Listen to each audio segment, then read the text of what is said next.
When God is ready to give you a new level of experience with him, it comes with a test. Now, the bad news of a test is that it's a test. The good news of a test is that it's preparation for a higher level. And you can really know when God is ready to really move you to the next level, because it will be a final exam. In other words, it'll be a major test. Now, we get minor tests, little pop quizzes along the way. But then everybody gets hit with that whopper. That test that seems like it'll knock you over. It's a major exam, because God is ready to move you to a major level. So today we want to look at the test of faith. Abraham's final exam. The author of Hebrews tells us that it came when God asked Abraham to offer up Isaac, which took place in Genesis chapter 22. So what he talks about in Hebrews 11 actually took place in Genesis 22, this final exam. He is told to offer up Isaac, who was the promise. So here's when you know it's a major test, because you're getting ready to have a major promotion to a whole nother level. You know it's a major test when it calls for something significant in your life and at the very same time makes absolutely no sense at all. In Genesis chapter 22, where the story is unfolded for us in that chapter in detail, God tells Abraham these words. He says to Abraham in Genesis chapter 22, now it came about, verse 1, after these things that God tested Abraham and said to him, Abraham, and he said, here I am. And he said, take now your son, your only son, whom you love, Isaac, and go to the land of Moriah and offer him there as a burnt offering on the mountain of which I will tell you. That made no sense. How do you worship God when God is doing a number on you? How do you worship God when he has disappointed you? How do you worship God and go to the altar when you believe he has failed you? God, how do I go to church today? Listen, I don't feel like worshiping today. Not in light of what you're asking of me, demanding of me, instructing me, calling me to do. Because what you are asking is too deep. But it says Abraham got up. There's another thing you need to observe. It says, get up and go to the mountain, to the place I will show you. He had to obey without all the details. I will only give you more details when I see you moving. See, one of the reasons that we do not see more details from God is he can't get us to move from where we are. Faith is measured by movement. If there is no movement, there is no faith, no matter how faith-ish you feel. So it says Abraham got up. And now the plot thickens. When he gets up, I want you to keep this verse in mind, verse 4. I'm just going to read it right now. We're going to pick it up in a minute. Verse 4 says, on the third day, Abraham raised his eyes and saw the place from a distance. Let me read verse 4 again. Verse 4 says, on the third day, Abraham raised his eyes and saw the place from a distance. Somebody say third day. On the third day, Abraham raised his eyes and saw the place from a distance. He tells the young men, the servants who help carry the load, y'all stay here. I and the lad will go up and we will worship and return to you. Well, wait a minute now. Abe, God just told you to go kill him. Abe tells the boys, I'm going up here to worship. You boys stay here, me and Isaac. We're going up here to worship. And when we finish our church service, me and the lad will come back. Wait a minute now. God just told you to kill him. Y'all stay here. I'm going up here, take care of what God told me to do. And when I finish what God told me to do, me and the boy will see you afterwards. But God told you to kill him. So what you mean? We coming back to see you afterwards. See, when you're called to faith, you got to speak the truth in the midst of the contradiction of the circumstance. Hebrews 11 says the reason he said that was because he believed God was even able to raise the dead. That's what Hebrews 11 says. So if I obey you, God, and do what you told me to do, and at the same time believe your promise that you're going to work through Isaac to make a great nation, then I also have to believe, since you don't contradict yourself, that if I do what you tell me to do, you got some kind of miracle you're planning to bring me and this boy back here again. But what made him speak that? Where did this faith confidence come that God could raise the dead? Well, you recall, Sarah's womb was dead. And Abraham couldn't function no more at 100 years old. And God created a hookup. And the miracle baby of Isaac was born. He had seen what God could do in raising a womb. So he figured the same God could raise a son. So when God calls you to a major exam, don't forget what he did in the quizzes. Don't forget what he did yesterday when he moves you to a bigger challenge tomorrow. Because if it's bigger today than what he did yesterday, is because he's moving you to a new grade level, a higher experience with him. And so they make their way to the place that God said. So Abraham now is talking to Isaac. Isaac says to his father, my father, verse 7 of Genesis 22, here I am, my son. He said, behold, I see the fire, I see the wood, but I don't see the lamb. Every other time we went to church, we had a sacrifice. But today, you ain't bring a lamb. What's up, Dad? Dad looks at his son, can't say anything. You know what he says? He says, son, God's got to fix this one. The Lord will provide himself, because I don't have an answer for you. I don't know how this is going to work out. And when God puts you in a final exam, you don't know how this is going to work out. God has got to do something here, because only God has an answer to this dilemma of faith that I'm in. Because this is a midterm or a final. This is not a little pop quiz, and it's confusing. And God's got to provide the solution. And so he takes his son up. He puts him on the altar. Verse 9, he built an altar, arranged the wood, bound his son Isaac, and laid him on the altar on top of the wood. Can you imagine what he's thinking, feeling?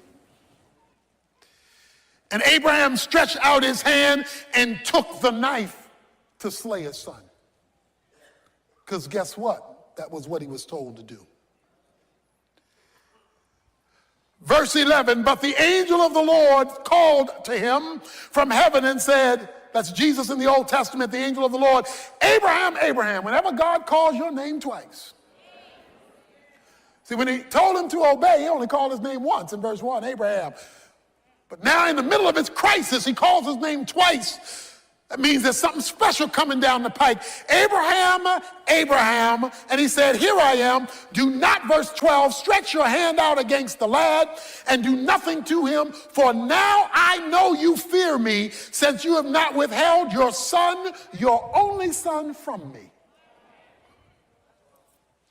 Now, I don't know about you, but you should be having a problem right now, and it ought to be a theological problem, because God says, now I know. Oh, wait a minute, you God. You're omniscient. Omniscient means all-knowing. You already knew what I would do, because you're God. You know yesterday, you know today, and you got prophecy down. You know tomorrow. You know where I came from, you know where I am, you know where I'm going. What do you mean you only know this now? And you're an all-knowing God. Come on, with your knowledge base, I could have stayed in bed. We could have skipped all this because you already know. But that's not what God says. He says, now I know, as though I didn't know before. Because I know it, I'm knowing it now. And I only know it now because of what you just did. So how do we theologically bring together the concept of an all-knowing God and a not knowing something till now? How does that work? Well, I want to share with you today something God does not know. While God knows everything actual and everything potential, he does not know everything experiential. For example, if you were to ask God, what does it feel like to commit a sin? I suggest to you he couldn't answer that question, because he's never done it. The reason why God became a man in the person of Jesus Christ, according to the book of Hebrews, is that God became a man in the person of Jesus Christ so he could sympathize with our weaknesses, so he could feel what we go through. The Father knows what you go through. Jesus can feel it. So Jesus the Son can explain to God the Father, who already knows the information, what the information feels like, because he became a man. So what then is being said to Abraham at this moment? He is saying, Abraham, now I know you love me because I see it and feel it. In other words, you have now given me the experience of your love, not merely the verbalization of it. Sacrifice your son, the son whom you love, your only begotten son. Do you love me more than him? That's a final exam. When God calls forth a faith act of love so he can feel it. Now I know. Oh yeah, informationally, yes. Intellectually, yeah. But today I feel your love. And I feel it because of your choice of me over the thing you love most in life. What is your Isaac? That thing that God can't have because you're too attached to it. And God says, bring it here. We're talking about the test of faith, and we're not talking about a pop quiz now. We're talking about a final exam. Now I know. And there we have it. Watch this. Then Abraham raised his eyes and looked, verse 13, and behold, behind him a ram caught in the thicket by his horns. And Abraham went and took the ram and offered it up for a burnt offering in place of his son. And Abraham called the name of the place Jehovah Jireh. The Lord will provide, as it is said to this day, in the mount of the Lord it will be provided. That's one of the great names of God in Scripture, Jehovah Jireh. Let me talk to you about the word Jireh, provide. The Hebrew word Jireh means to see beforehand. That's a literal translation of Jireh, to see beforehand. What you get to see in his provision, you get to see it because of what he's already seen in his prevision. So he precedes what you're going to be provided. What you're provided over here when he comes through, he's already seen over here before you get to it. So while Abraham is coming up one side of the mountain, a ram is coming up another side of the mountain. God precedes before he provides. But what he provides, he's already pre-seen.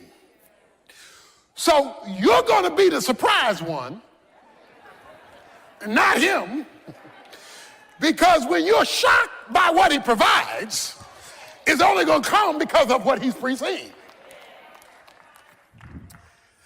This is the quietest rams in the history of rams caught in a thicket.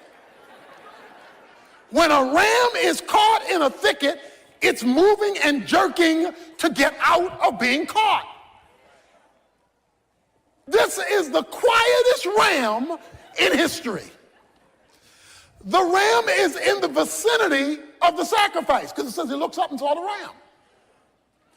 So God keeps the provision quiet,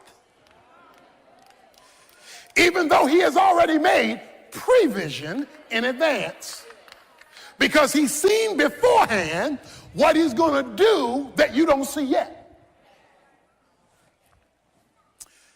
The question, when you face this trial, is how can I move from God's prevision and get a hold of my provision? Until he completed his obedience, prevision didn't become provision. Whatever God is going to do in your life and circumstance, he has already pre-seen, but you won't see it provided until you have completed what he's asked you to do. Most Christians are part-time saints. They'll do a little something, something and wonder why God hadn't come through yet. But the question is, have you finished what he's asked you to do?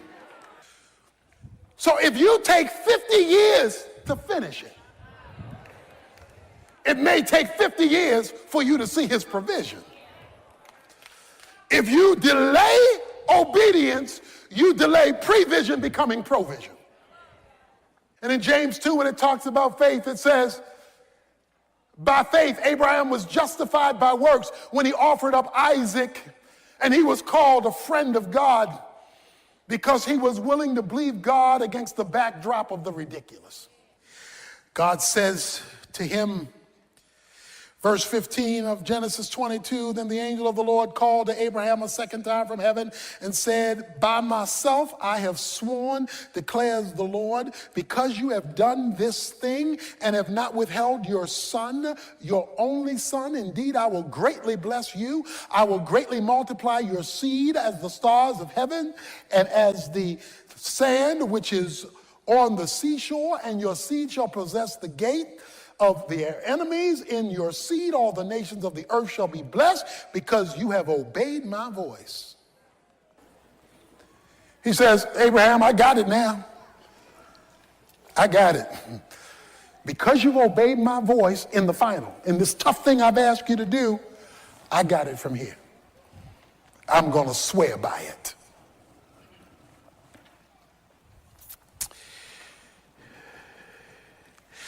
The good news here is that Abraham has had failures in his past. He's blown it a few times over these 25 plus years. God just gave him retesting. Some of us are here today, and we've been retesting. God says, I'll wait till you pass. Because I want to give you an experience with me. You want the provision. I want the experience. Give me the experience of your commitment, and I'll show you what I can do with rams caught in the thicket, waiting to move when I tell it to.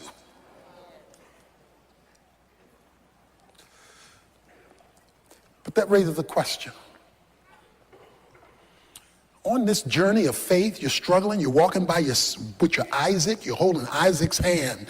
You're holding that situation by the hand, and God is telling you to kill it even though you love it. And you're walking, how do you make it? How do I make it? Because I don't know when God's going to do it. I don't know how God's going to do it. I don't know how am I going to make it? Remember verse 4? It says on the third day, Abraham looked up and he saw the place. In St. John chapter 8, Jesus is talking to the Pharisees. And Jesus is telling them who he is. And Jesus is talking about the fact that he is the Son of God. And the Pharisees are looking at him like he's crazy and saying,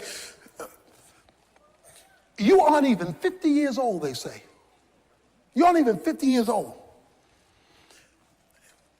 And you talking about Abraham like you know him.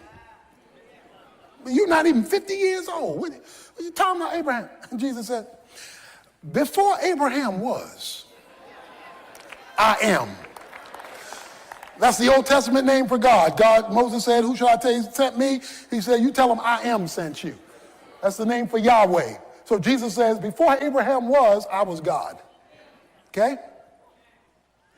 In fact, Jesus goes on to say, in the last few verses of John chapter 8, he says, Jesus in the New Testament tells us what Abraham in the Old Testament saw. Jesus said, Abraham saw my day. What day did Abraham see? Let me tell you a little secret. Mount Moriah is located a few hundred yards from Mount Calvary. There are just a few hundred yards that separate Mount Moriah from the hill of Golgotha. Jesus said, Abraham saw my day, and he smiled. So Abraham is walking to kill his son, looks up, and goes, yeah. He says, Abraham focused on me. And while he kept his eyes focused on me, that's why Hebrews chapter 12, verse 2 says, looking unto Jesus, the author and finisher of your faith.